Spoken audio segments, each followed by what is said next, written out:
guys, welcome back to another video on Planeswalker Network. Sorry for not uploading for quite a long time, so I figured that while I'm getting back into the, hopefully, routine of uploading, I would do a deck tech of my mizzet the firemind commander deck.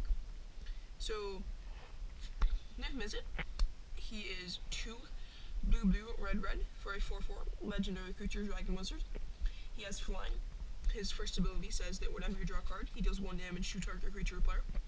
His second ability says tap, draw a card. So, initially, Niv seems like every other Izzet commander. He seems to be based on card draw and occasionally dealing some direct damage. But Niv's actually incredibly unique when compared to other Izzet generals. He, in my opinion, is far superior to his inferior, newer version that was printed in Return to Ravnica. This version is from Modern Masters 2015, but I believe he was originally printed in Guild Pact or Dissension. I'm not sure. Correct me if I'm wrong. So, Niv initially also appears not incredibly strong. He only deals damage in increments of 1, which is very difficult to ping somebody's commander out when you're only doing 1 damage whenever you draw a card. He does shock each turn, assuming you draw for turn and then tap him to draw a card. Which is effective against taking out commanders that happen to have 2 toughness, for instance, Kalia, or other such commanders with 2 toughness. I can't think of any right now. Or Azami, Lady of Scrolls, happens to have 1 toughness. A lot of people also compare Azami, Lady of Scrolls to mizzet the Firemind. And, well, I think that Azami is a far superior commander when fully upgraded. Just looking at the commanders themselves, Niv appears to be far better. However, Azami, the deck Azami is built around seems to be a better deck. But, so I took my Niv list to be fairly straightforward. It is a combo deck, which is another thing that makes Niv unique from other Izzet generals, outside of maybe Mizzix, in that Mizzix is a storm deck. So Niv is a combo general. So my deck does have some combo elements. It has a couple tutors, and then it of course has the combo pieces themselves. But the deck isn't entirely built around getting the combo together as fast as possible, getting like insane amounts of mana rocks early, for instance, stuff like this mana crypt here, and trying to drop Niv as soon as like turn 2 or turn 3, and then going for the combo kill. My deck is more built around taking the control route and trying to be the more passive player on the table. And only really trying to resolve Niv when you know for a fact that no one's going to be resolving a threat, or when you have the mana to cast Niv and then cast a counterspell as well. So that segues into my counterspell package. So this is a suboptimal counterspell package. It's missing a couple notable cards. I don't have Mana Drain, Force of Will, Flusterstorm, or Pact Negation, all of which are for somewhat budgetary reasons, as this deck is not the deck I'm investing all my money into right now. That would be my Arkham Dagson / Dreddy deck. That deck I'm building 2 decks at once, so because Arkham and Dreddy share so many cards, I can swap between the 2 decks, with Dreddy as my more casual deck, and then Arkham is my competitive EDH deck. That's the reason why this counterspell package is somewhat suboptimal. So, starting off, I have Stifle, which is 1 blue, counter target activated or triggered ability. This stops commander abilities that trigger when the commander comes into play. For instance, things like CDC, her exploit trigger, you could Stifle. Then things like Kalia's trigger of cheating creatures into play. Again, referring back to Arkham's sacrifice ability, or the Planeswalker thing, Planeswalker activated abilities, for instance, like Teferi. It stops the abilities of, for instance, things like going infinite mana with Metalworker plus Staff of Domination. It's overall just a very solid card. It's also 1 mana, so it's very easy to hold up mana for it, and people usually don't expect to see it. So up next I have Counterspell, just a solid blue counter target spell. Not much to say about it. It's far and away not the best counterspell, but it has no downside, but it also has no real upside. So then I have Negate, which is 1 blue, counter target non-creature spell. So Negate has the advantage of costing 1 blue, And then the huge disadvantage of only countering non-creature spells, so it misses most commanders. It still hits Teferi, it still hits Durati, it still hits Freylease, and then no one cares about the other two. They're irrelevant, because no one plays them. No one plays Obnixilis, and that's no one plays Nahari. So, but it hits, still hits very relevant targets.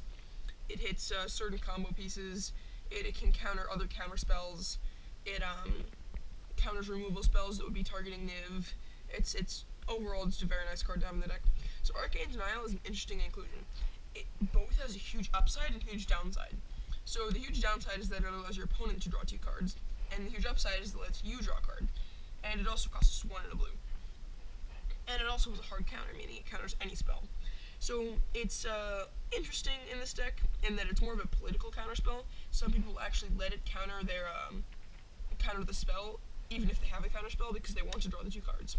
So it's just overall nice to have. Plus, if you have Niv in play, allowing you to draw extra cards is always nice. So Memorial Lapse is 1 in a blue, counter target spell. If it's countered this way, put it on the top of its owner's library instead of their graveyard.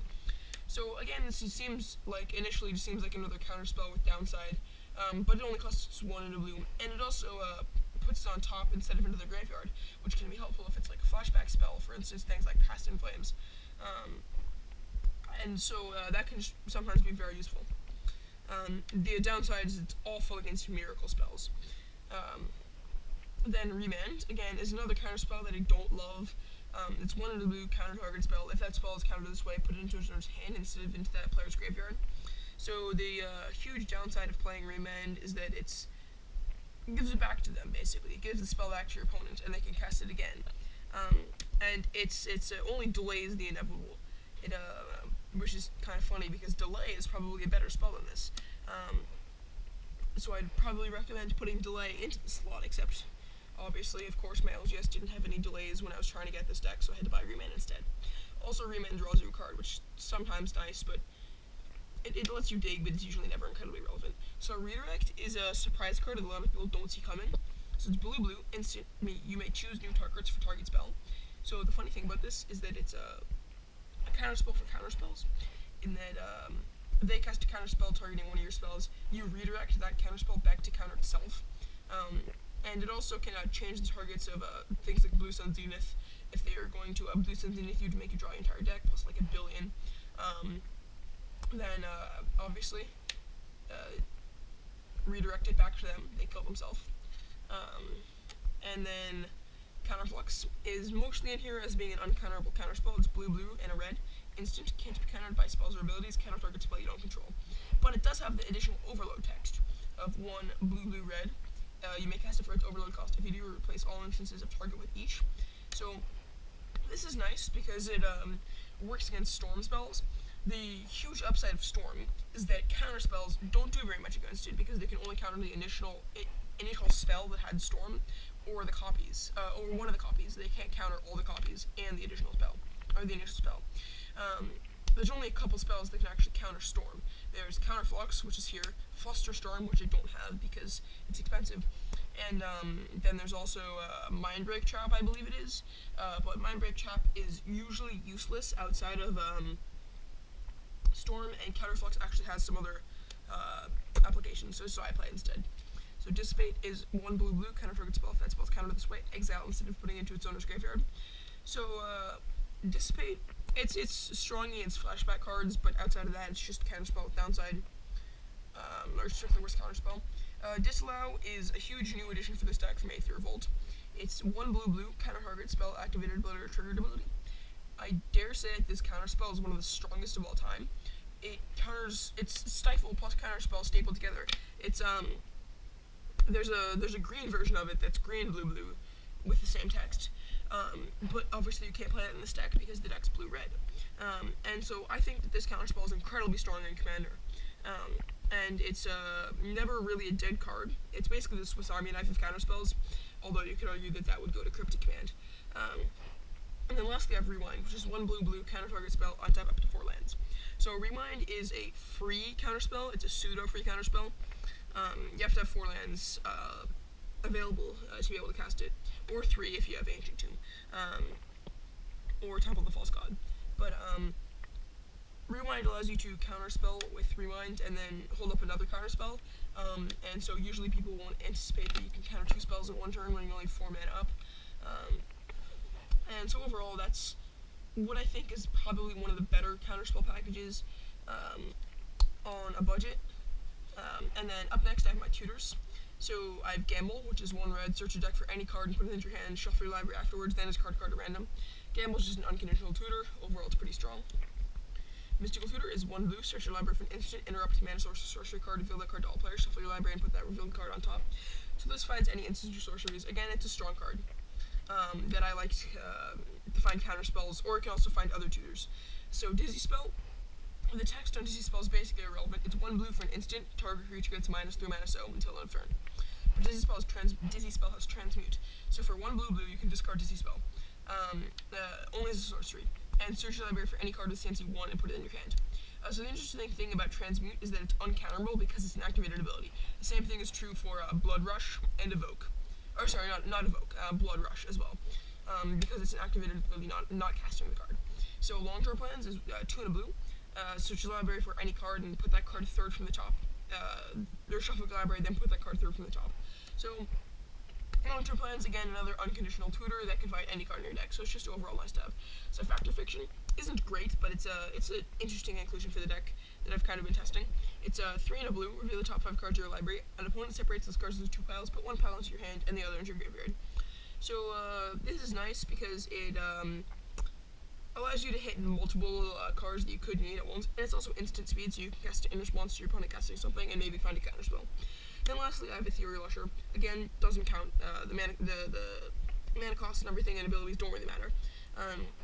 Well, obviously the mana cost still matters because it has Transmute, but it's 5 and a blue for a 2/3 Spirit. 1 blue and tap it. Target creature is unblockable this turn.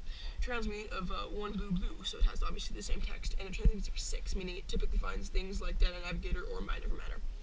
So next, I just have some good cards in general. So I have Elixir of Immortality for shuffling my graveyard back into my deck. I have Sensei's Divining Top for filtering the top of my deck, and it also helps me dig for answers. Goblin Electromancer and Brawl make instants and sorceries cheaper to cast, and they're overall just nice cards to have in the deck. And Brawl also has the added upside of allowing you to loot whenever you cast a counterspell. Lightning Greaves and Swift Boots give Niv Haste and Shroud, or Haste and Hexproof. The Hexproof/Shroud is usually more relevant than the Haste. However, the Haste does come into play on certain times. Then Rhystic Study is just overall a nice card to draw a bunch of extra cards. Whenever a player casts whenever an opponent casts a spell, you draw a card unless they pay 1. So this just lets you dig, and essentially it makes all spells your opponents cast cost 1 extra to cast, because they typically don't want to let you continue to draw cards. Because having a draw engine as strong as Rhystic Study, they usually don't want to let it get out of hand. Then Propaganda is in here to slow down your opponents from attacking you in the early game. It's 2 in the blue. Creatures can't attack you unless their controller pays 2 for each creature that he or she controls that's attacking you. So this just makes your opponent think twice before they attack you, and they set you back as a secondary or tertiary concern versus your other opponents when it comes to attacking. And it slows down aggressive creature decks early in the game, and also helps out a little bit late game, and it stops certain infinite combos from killing you. For instance, Kiki Jiki plus Restoration Angel. Then next up I have Psychosis Color, which is 5 colorless for an artifact creature horror. It's an XX. Power and toughness are each equal to the number of cards in your hand, and whenever you draw a card, each opponent loses 1 life. So in the case that an opponent has a Ruined Halo out and Niv can't do them damage, or they have protection from Niv, this allows you to have an alternate win condition. Then next up I have my cantrips. I'm going to start speeding through these because there's a lot of cantrips and wheel effects and such. So I have Brainstorm, which lets you draw 3 cards, then put 2 cards from your hand back on top of your deck. Preordain, which is scry 2, then draw a card. Ponder, which is look at the top 3 cards of your library, you may put them back in any order. Then you may shuffle your library and then draw a card. Winds of Change has all players shuffle their hands into your deck and then draw them any cards. Feud Visions is at the beginning of each player's on step, that player draws a card. Then if they're your opponent and have more than 4 cards in hand, it deals them 2 damage. So this is an interesting inclusion that not a lot of decks play, but I think it's nice as a clock because it shocks them each turn if they have 4 more cards in hand, and it also people usually forget about it and just let it keep shocking them until it's too late and they're within pinging damage from Niv. And it also lets you dig. Windfall is each player discards his or her hand then draws cards equal to the greatest number player discarded this way. Jason's Archivist is 1 blue for a 2/2 Vidalcan Wizard with the exact same text on a stick, paying a blue and tap it, and has the same text as Windfall, so each player discards his or her hand and then draws cards equal to the greatest number a player discarded this way. Whirlpool Warrior is 2 and a blue for a 2/2 Morphic Warrior. When it enters the battlefield, shuffle all the cards from your hand into your library, then draw that many cards, and pay a red and sack. Each player shuffles the cards from his or her hand into his or her library, then draws that many cards. Blue Sun's Zenith is sort of part of our combo. It's X, blue. Target player draws X cards, shuffle Blue Sun's Zenith into its owner's library. It's instant speed. So when you have infinite mana from Dead and Navigator to Pelican, you can loop this by making yourself draw your deck, then having an effect that draws it, then making your opponents draw their deck gradually as you keep drawing cards. So Teferi's Puzzle Box, this one's in French. It's a form of colorless for an artifact. At the beginning of each player's upkeep, that player puts all the cards from their hand onto the bottom of their library in any order, and then draws that many cards. So again, this just lets you keep cycling your hand and drawing a ton of cards with Niv, and it also makes your opponent think twice about tutoring, as cards like Demonic Tutor are basically entirely shut off unless they're casting the spell the turn that they tutor for it. So Fateful Showdown is 2 red, another spell that I don't see a ton of decks play for an instant. Deals damage to target creature or player equal to the number of cards in your hand. Discard all the cards in your hand and then draw them in cards. So if it's a wheel in addition to being a burn spell, and when you have a ton of cards in your hand from comboing off with Niv, this can let you, if an opponent makes you stop drawing cards for some reason, then you can, just when you have stopped drawing, you can use this, and then kill someone, and then discard the draw the many, and then kill someone else with Niv. So Reforge the Soul is 3 red. Each player discards his or her hand and then draws 7 cards with a miracle of 1 and a red. So if it's the first card you drew this turn, you can cast it with a miracle cost. So this is Wheel of Fortune, but usually strictly worse. But obviously Wheel of Fortune is somewhat expensive. It's like $40, so I don't want to buy that for this deck. Then Time Reversal is usually strictly worse, or is always strictly worse. Time Twister. So it's 3 blue. Each player shuffles his or her hand and graveyard into his or her deck, then draws 7 cards, exile Time Reversal. So this is just a wheel that lets you restock your graveyard into your deck. It's overall just a nice strong card to have. Then Arcanus the Omnipotent is 3 blue for a 3/4 wizard. Interesting enough, it's just a wizard, doesn't have any additional creature type. So tap, draw 3 cards, then pay 2 and 2 blue, return Arcanus the Omnipotent to its owner's hand.